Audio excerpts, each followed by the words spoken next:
डिलिव्हरीची date 18 November असताना एक अचानक 10 तारखेला डिलिव्हरीचा प्लॅन करावा लागला.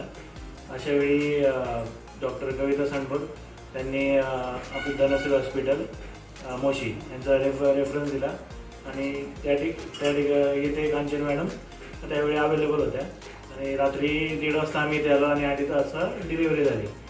तर आम्ही तेच होतो की एवढ्या लवकर सगळ्या गोष्टी कशा होणार का, पण त्यात त्यांनी एक मोलाचं योगदान त्यांच्या सर्व स्टाफने दिलं आणि नॅचरल डिलिव्हरी त्यांनी करण्यात यशस्वी ठरले आणि आम्हाला एक चांगलं हेल्दी मुलगी आम्हाला मिळाली. आणि त्यांची मेहनत खूप होती.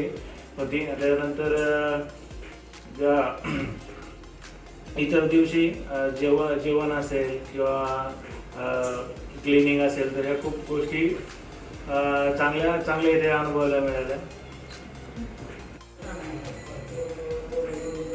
डिलिव्हरी झाल्यानंतर बाळाला फिडिंग कसं करायचं, लॅक्टेशन ज्या डिपार्टमेंट बघतात त्यांना आम्ही येऊन पर्सनली दाखवून गेलं. बाळाला कसं फीड करायचं, कसं लॅच करायचं. त्याच्यानंतर फिजिओथेरपीच्या ज्या मॅम होत्या त्यांनी पण एक्सरसाइज सांगितली जी की माझ्यासाठी उपयोगी होती.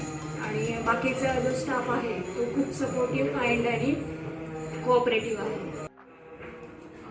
डॉक्टर कांचन मॅडम स्वतः पेशंटशी बोलून सकाळ संध्याकाळ व्हिजिट करून त्यांना काय हवं आहे काय नको आहे त्यांची विचारपूस करतात आणि काळजी घेतात.